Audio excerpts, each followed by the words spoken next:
Vamos ao Antes pelo Contrário, hoje com o Daniel de Oliveira e com Francisco Mendes da Silva, à distância. Francisco e Daniel, boa noite aos dois.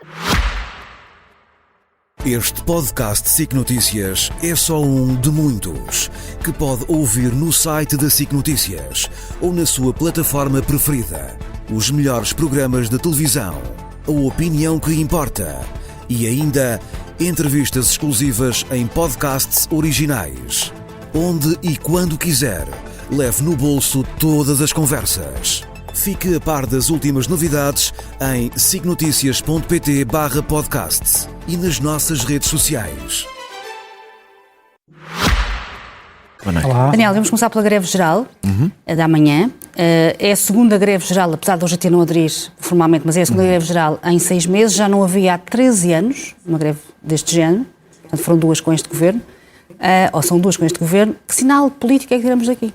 Apesar de hoje a ter não aderir, que tem mais a ver com desencontros de timings que eu acho, lamento, mas não propriamente com desencontros sobre o conteúdo e a lei laboral. Deve ser, aliás, das oposições a um pacote completo mais consensuais de sempre. Quando nós olhamos para as sondagens, todos os eleitorados de todos os partidos, com exceção da Iniciativa Liberal, maioritariamente recusam este pacote laboral.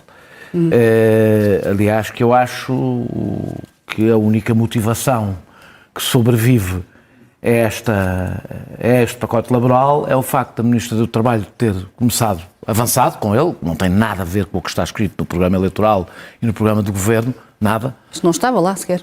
Estava uma referência genérica à lei laboral, pequenas alterações, que nem sequer explicitadas, nada disto. Ela avançou e, neste momento, quem decide qual é a agenda do governo é Pedro Passos Coelho.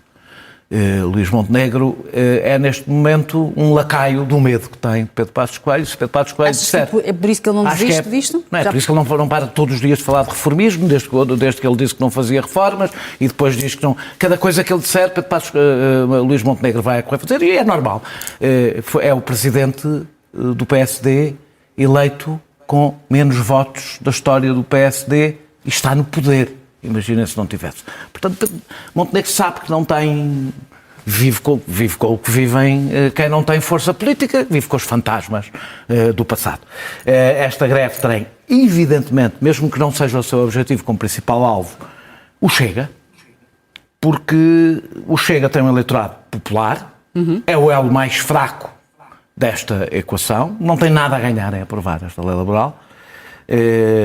Mudou de posição no dia da última greve geral, porque começou a perceber, e as sondagens depois continuaram a explicar, e acho que amanhã uma das coisas que o Chega vai perceber, ou não, é qual é o preço desta lei laboral passar a ser uma lei do PSD e do Chega. Da Iniciativa Liberal é mais, não há ninguém que apoie tanto esta lei como a Iniciativa Liberal. Deixa-me só falar de uma coisa de conteúdo e depois deixo para a segunda volta. Porque é que eu digo que a única razão é uma razão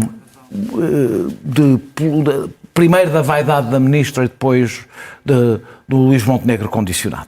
O objetivo declarado desta lei laboral é aumentar a produtividade e os salários. Sim, mas não conseguiram explicar como é que fazem isso com esta Não só não conseguem, como todos os dados dizem o contrário. A produtividade em Portugal é baixa por causa do baixo valor acrescentado dos setores mais importantes na nossa economia, pouco investimento em investigação e desenvolvimento, em inovação. Nós competimos sobretudo por via do custo, coisa que se agrava nesta lei.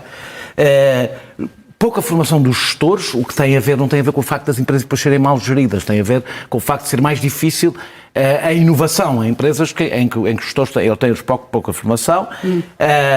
A dimensão das empresas, que são muito pequenas, o grande peso das PMEs e a precariedade. Somos o quarto país com mais precariedade na Europa e não há qualificação quando os trabalhadores são precários. Ninguém investe em qualificar um trabalhador que está ali por 3 anos ou por 2 anos. Nem o próprio, nem a empresa. E sem isso não se aumenta a produtividade. A lei laboral não só não melhora nada disto, como piora no que toca à precariedade. Na realidade, esta lei laboral é mais do mesmo. Mão de obra barata e rotativa. Toda a razão porque a nossa produtividade é baixa. E também não garante aumento de salários por uma razão, porque reduz a negociação coletiva, tira força à negociação coletiva, e está estudado e sabemos, não é por acaso que os salários têm aumentado abaixo da produtividade. A produtividade tem aumentado pouco e os salários ainda menos, porque não há negociação coletiva forte. Só a negociação coletiva. Quando se fala da Alemanha ganham 4 mil euros, pois tem uma negociação coletiva fortíssima. É só a negociação coletiva é que permite, no momento de distribuir o bolo ser distribuído de forma equilibrada. Se o trabalhador tem menos peso, não há milagres, como acontece em todo qualquer processo negocial. Francisco, sobre isto. Francisco, concordas com esta ideia que Montenegro só insiste nesta reforma que já percebeu que, enfim, que os portugueses não aderem, ou grande parte dos portugueses não adere, porque está condicionado por Passos Coelho? Eu discordo, ou tendo a discordar. Acho que o Primeiro-Ministro quer ter quer passar a ideia de que o Governo tem uma noção de movimento, uma ideia de reformas, de mudanças. Acho que isso é, se não fosse Pedro Passos Coelho, será que Luís Montenegro estava parado? Não me parece. Acho que a questão não é, acho que a questão não é Pedro Passos Coelho. A questão aqui, acho que é mais importante, a parte da intervenção do Daniel com a qual eu mais concordo, é com a parte do Chega. Eu acho que o Chega é que vai desatar o nó, se desatar.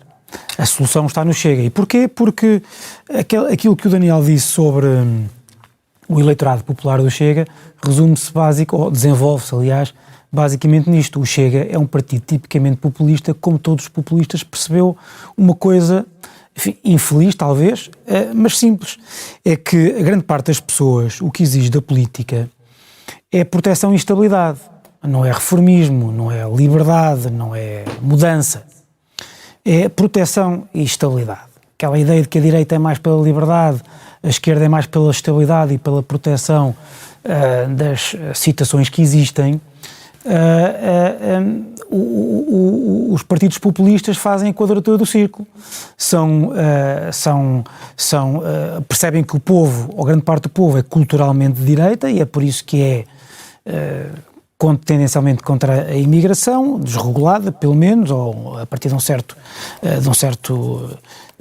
uma certa intensidade, mas é economicamente de esquerda.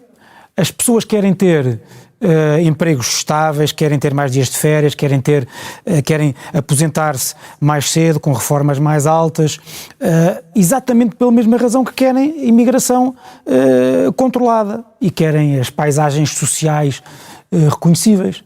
É pela sensação de segurança e pela sensação de estabilidade.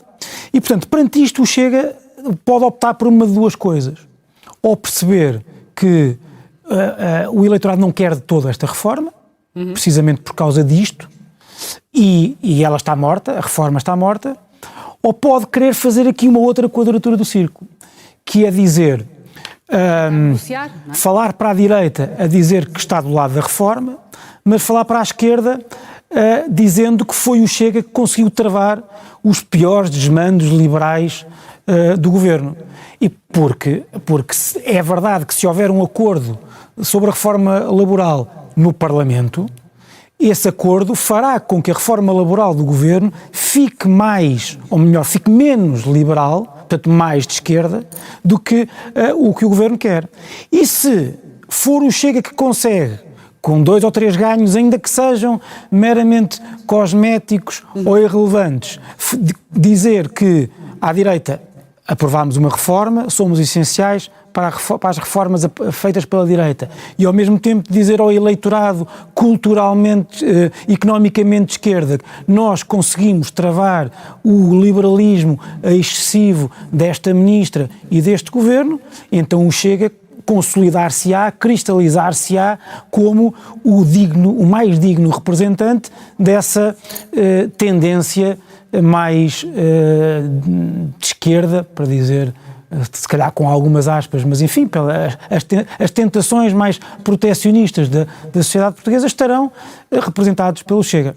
Mas, enfim, não é nem Pedro Passos Coelho, nem a greve geral da amanhã que vão decidir o que quer que seja. É o Chega. Talvez aí tenha sido mais importante, e concordo com o Daniel, já discutimos isso aqui, a primeira greve geral, porque a primeira greve geral foi suficientemente impactante para que o Chega tenha começado a fazer, aliás, aquelas sondagens de que já falámos e que lhes caem no colo dizendo que o povo não está propriamente muito entusiasmado com esta reforma laboral. Daniel, é esta a estratégia do Chega, fez aqui de pivô para conseguir ficar de um lado? É sempre do oportunismo, é por isso que é o L mais fraco, não é porque seja mais de esquerda ou mais de direita. O Chega não é economicamente de esquerda, basta lembrar o primeiro programa deles que era mais liberal de qualquer coisa que a ele pensasse. O Chega não tem grandes convicções e, portanto, por isso é que é o L mais fraco, não é porque seja muito importante, ou muito, porque é o L mais fraco, porque é o que tem menos convicções. Deixa-me só responder uma coisa, usar uma coisa que disse o Francisco como gancho. Sobre a liberdade e a segurança. É curioso, porque nós estamos sempre a falar da flexi-segurança, em Portugal estamos sempre a falar da flexi-segurança e depois acontece um milagre qualquer porque é só ficar flexi. A segurança nunca lá está. Ora, uma e a outra estão ligados. Liberdade sem proteção é a liberdade dos mais fortes. Sempre. Liberdade sem proteção dos mais frágeis. Para serem os mais frágeis, para serem livres, precisam de proteção. Não são livres. E há um bom exemplo, que é exatamente todo o debate em torno do banco de horas e dos horários. Porque é, aliás, um dos grandes equívocos do debate sobre esta lei, a ideia de que há uma simetria, de que estamos a falar de um acordo entre partes simétricas. Não estamos. A lei laboral existe exatamente porque não há uma relação simétrica. E o banco de horas é um excelente exemplo disso e é, aliás, um assunto bastante sensível, muito mais importante do que as pessoas imaginam, as pessoas que não acompanham o mundo do trabalho, porque mexe numa coisa, no bem mais escasso que as pessoas têm. É o único bem que é escasso para todos nós, que é o tempo. Eu tenho ouvido sempre dizer, ouvi a IEL, ouvi o Primeiro-Ministro, várias pessoas dizerem, aliás, com erros factuais, que isto funciona assim, o patrão e o trabalhador, cada um dá ou não dá, conforme dá mais jeito, não vai trabalhar 2 horas e depois compensa na semana seguinte. Não é nada assim que o banco de horas funciona. É falso no que está na proposta, porque na proposta, no tempo de referência, o patrão informa, o trabalhador solicita, mesmo na lei não é tratado de forma igual o lugar de um e do outro, nem podia ser, então o patrão dizia, olha, para a semana não venho 2 horas numa linha de produção, acham que isso aconteceria assim, nunca é possível, diz assim. E é falso na prática, exatamente porque não tem o mesmo poder. Por isso é que ela está na negociação coletiva, porque é a única coisa que equilibra minimamente os poderes. Eu ouvi o Soares dizer, não, porque há no pico de maior produção, é preciso mais trabalhadores. A lei já prevê isso. Prevê de 2 formas. Prevê nas horas extraordinárias, que são pagas como horas extraordinárias. Essa é que é a questão. E que o trabalhador não pode recusar, desde que cumpra os requisitos do que é um pico de produção, não pode recusar. E no banco de horas grupal, não há um pico de produção para um trabalhador, há um pico de produção. O exemplo que o Soares deu, que é, de repente é preciso encomendar mais sapatos, pois não há um trabalhador que vai lá ficar no banco de horas de individual. É o conjunto, e por isso é que existe já na lei. Não foi inventado, não está neste pacote laboral. E eu acho que isto tem, por fim, a questão das horas é muito interessante porque ajuda a desmontar a ideia de que nós temos um mercado de trabalho muito rígido. Hoje em dia, 42% dos trabalhadores têm horários que incluem trabalho noturno, trabalho ao fim de semana ou trabalho por turnos. 42% dos trabalhadores. Só 1/5 dos trabalhadores é que tem aquilo que chamamos horário normal. 1/5, cerca de 20%. Portanto, é falso que nós temos um mercado de trabalho e uma lei pouco flexível, em que é impossível despedir. Há um cenário que é o mercado de trabalho em Portugal, é impossível despedir, as pessoas trabalham das 9 às 5 e é tudo muito pouco flexível. Eu não sei em que país é que estas pessoas que acham. Em que país é que estas pessoas vivem? Porque qualquer pessoa que conheça o país sabe que é exatamente o contrário. Temos um mercado de trabalho brutalmente precário, trabalhamos demais, horas demais. Portugal é dos países onde se trabalha mais horas e vai ser pior com o banco de horas, porque é mais horas e é quando o patrão quiser, pode ser 2 horas, mais 2 horas em cada dia, e sobretudo uma coisa que se falamos pouco, isso não tem a ver com a lei laboral, mas é muito importante quando falamos do resultado disto. Há um ambiente tóxico em muitas empresas em Portugal. Há uma cultura empresarial em Portugal, na relação com os trabalhadores, que não vou generalizar, não é evidentemente assim em todo lado, basta dizer 38% dos trabalhadores queixam-se de assédio laboral no trabalho. Portanto, é importante percebermos que quando falamos, por exemplo, do banco de horas, do trabalhador e o empregado negociam, sentam-se ali e dizem, então, olha, podes vir daqui, trabalhas 2 horas para a semana. Não é assim, infelizmente. Daniel, e não é uma coisa da nossa natureza. tem a ver também com a cultura que esta lei laboral também traduz nas relações entre trabalhadores e patrões. Pouco tempo. Peço desculpa. Francisco, não sei se queres ainda falar disto ou se avançamos para o tema do artigo de Cavaco Silva. Como? Podemos avançar. Vamos ao artigo de Cavaco Silva, que saiu novamente, já não é a primeira vez, em defesa da reforma do Estado, que considera ser uma mudança imprescindível para o país e criticou a reação que considera corporativa do Tribunal de Contas. Queres comentar? Sim, claro. Este artigo, eu li o artigo de Cavaco Silva e não sei se por estar ainda comandado pela agenda mediática, mas pareceu-me um artigo que é o anti-Pedro Passos Coelho. Parece uma reação em alguns aspectos, ou pode ser utilizado como reação à intervenção da semana passada de Pedro Passos Coelho, aliás, pouco tempo antes de entrarmos no ar e comentámos um pouco a quente, em 3 aspectos. Em primeiro lugar, o estilo de intervenção. É uma intervenção típica de Cavaco Silva, escrita, circunstanciada, direta, sem rodeios, a dizer de quem está a falar, estilisticamente bastante sóbria e, portanto, é exatamente o oposto das indiretas de Pedro Passos Coelho, das suas comparações de mau gosto, das insinuações e da recusa em dizer diretamente de quem está a falar. O segundo aspecto é que Pedro Passos Coelho apontou aquilo que é uma desgraça no governo, até diz que, até relativamente a um aspecto com o qual parece concordar, que é as alterações às prestações sociais, vem dizer, bem, mas isso até é do PS, não é deste governo, na verdade é do PRR, mas Cavaco Silva, pelo contrário, aponta o que está mal e o que acha que é insuficiente, o tal reformismo, mas aponta também um exemplo do que tem sido feito, na sua perspectiva, bem, designadamente dando o exemplo do trabalho do ministro Gonçalo Matias, no âmbito da contratação pública, no âmbito do Tribunal de Contas, e dá isso como uma espécie de guia para o resto do governo, mas também um sinal, talvez para o eleitorado da AD, de que há esperança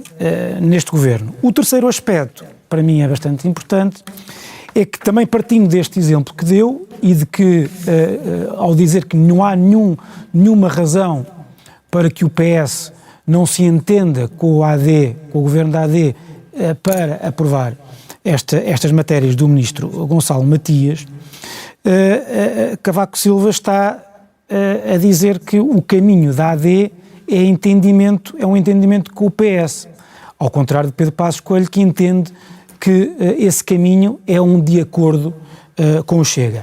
Há uma parte que, a nível Cavaco Silva, até diz que o interesse nacional coincide com o interesse dos partidos do possível arco de governo.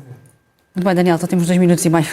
Queres responder? Isto é uma reação, este artigo de Cavaco Silva? É possível, é possível, ou seja, só estilos diferentes. Ele diz uma coisa que é evidente, não é? Que os burocratas, ele centra-se muito nos burocratas, defendem o seu poder. Um poderoso grupo de pressão. Aplica-se a todos os grupos. Por exemplo, no texto, ele passa a ideia de que a provisão pública de serviços públicos é ineficiente, coisa que as privatizações da provisão nunca confirmaram, mas não interessa agora isso, como se os provedores privados também não tivessem os próprios interesses. Ou seja, todos os grupos, isso bate certo com os burocratas, com as empresas privadas que andam à volta do Estado para os serviços, etc. Eu acho, no que toca ao conteúdo, no que toca ao estilo, concordo com o Francisco, mas no que toca ao conteúdo não concordo com o artigo, concordo com uma parte. Eu não concordo sobretudo com esta ideia, ele transforma um desígnio contra a burocracia. Eu vim aqui, elogiei o centro desta reforma, num desígnio ideológico de desnatação do Estado. Uma das razões, porque nós temos um problema, um Estado cada vez menos qualificado e cada vez menos capaz de atrair pessoas qualificadas. E uma das razões, pesa mais para a ineficiência do Estado do que o poder dos burocratas. Muito mais. O facto de ser difícil do Estado ter sido perdido massa crítica. E uma das razões, porque perdeu massa crítica é porque houve uma externalização do saber. Hoje, todos os estudos, é tudo contratado externamente. O Estado deixa de ser ele próprio capaz, e está muito mais sujeito aos IoTs. Sobre o Tribunal de Contas tem toda a razão, mas acho o apoio dele tóxico. Porque ele não se limitou a dizer que o Tribunal de Contas era uma força de bloqueio para Cavaco Silva. O Tribunal de Contas, o Tribunal Constitucional, a oposição, a Assembleia da República, tudo isso eram forças de bloqueio. E é exatamente por pessoas, políticos como Cavaco Silva, que se reforçam excessivamente, às vezes, os pesos e contrapesos. Porque há políticos, e desse ponto de vista ele tem razão, preferia que não tivesse sido ele a dizê-lo, porque ele faz pensar, bem, se calhar precisamos mesmo de um Tribunal de Contas com algum poder. Daniel e Francisco, obrigado e até para a semana.